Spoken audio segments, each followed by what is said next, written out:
In the previous lesson we saw that when a floating point number overflows, it does not wrap around, but returns a positive or negative infinity, and when it underflows it returns a positive or negative 0.0. Now what if we want to be informed when an operation using a double overflows or underflows? Let's say we want the application to throw an exception when this happens. Can we make use of the information above? Let's start with the overflow. Dividing by 0 results in infinity, the same as an overflow.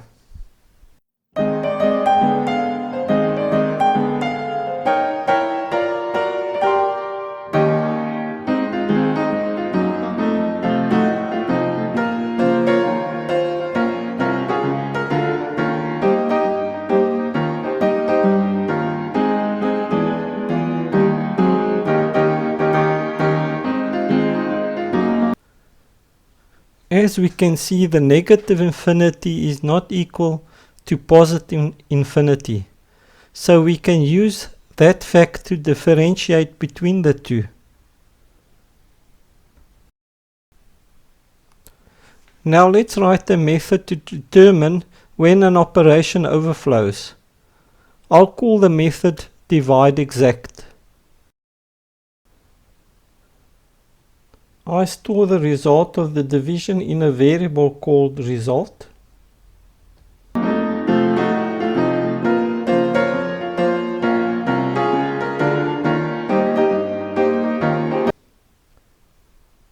Now I use the infinity values to throw an exception on overflows.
Let's test our method.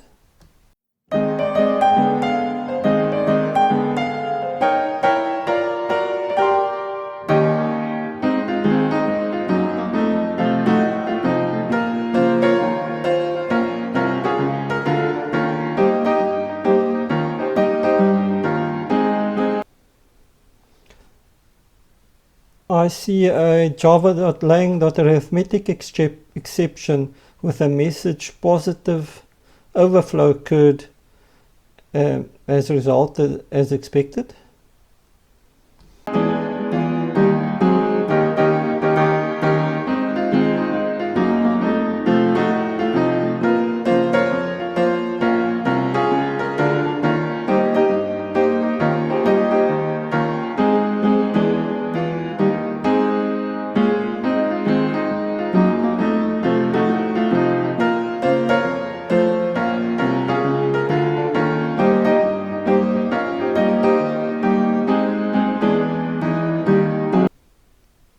And negative overflows are still working.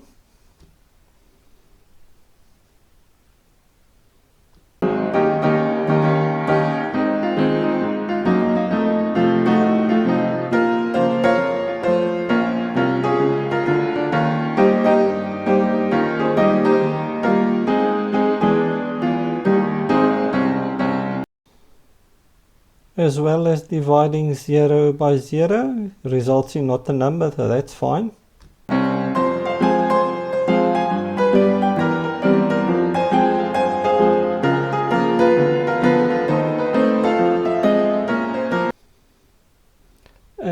normal division is also working fine, so that's great.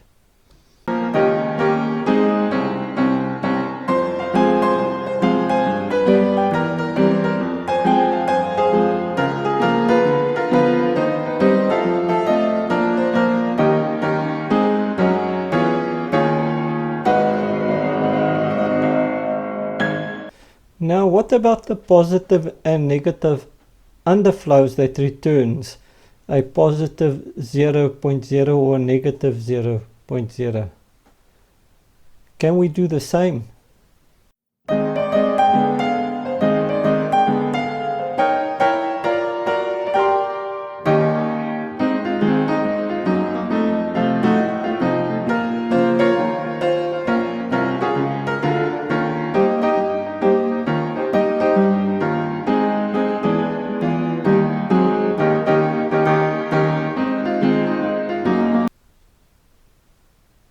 Oops. Oh no, I missed the bus!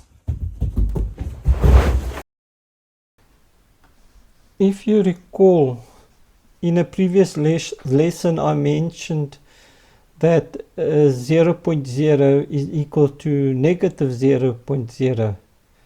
So as they're equal, we can't use it to compare if it's a positive or negative underflow. Luckily for us, Java has a compare method that will help us here. In JShell you can type double.compare and tab until the documentation.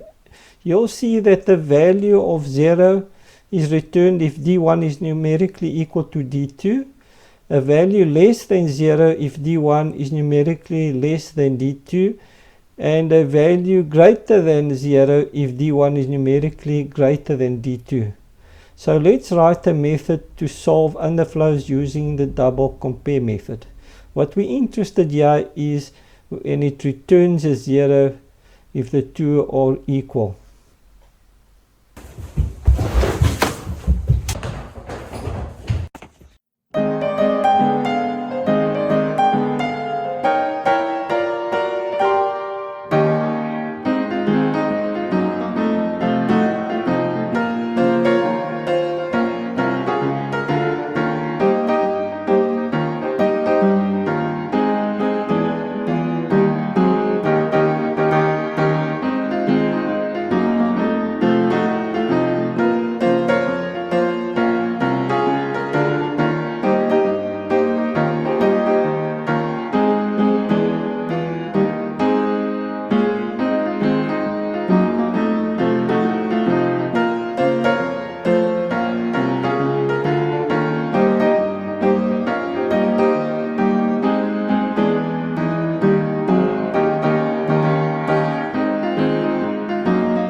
I create a static method that takes two doubles and returns a double, and I call it pow exact.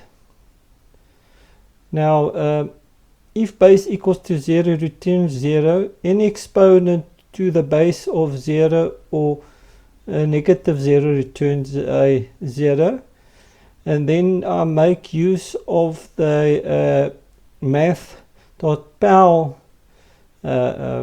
method to get the value of the base to the exponent and returns a result of type double. And then on the if blocks, I use the doubles compare, and I compare the result first to the positive 0.0. If it returns a 0, it means that there was a positive underflow, and the same with a negative 0.0 means that there will be a negative underflow, and they will each then throw an arithmetic exception with this message. Otherwise, I'll return the result.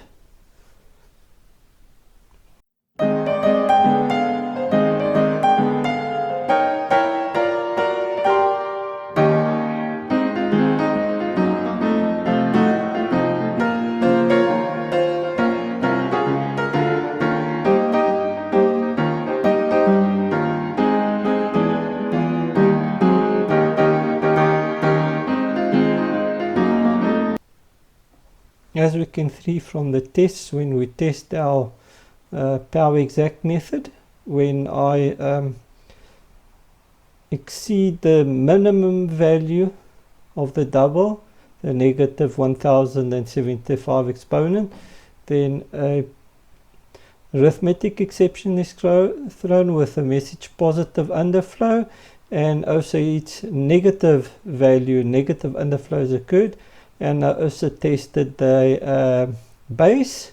If it's a 0, it will return a 0. In this lesson, we created two methods, namely the divide exact and the power exact. We did this so that a runtime exception would occur when an overflow or underflow occurred.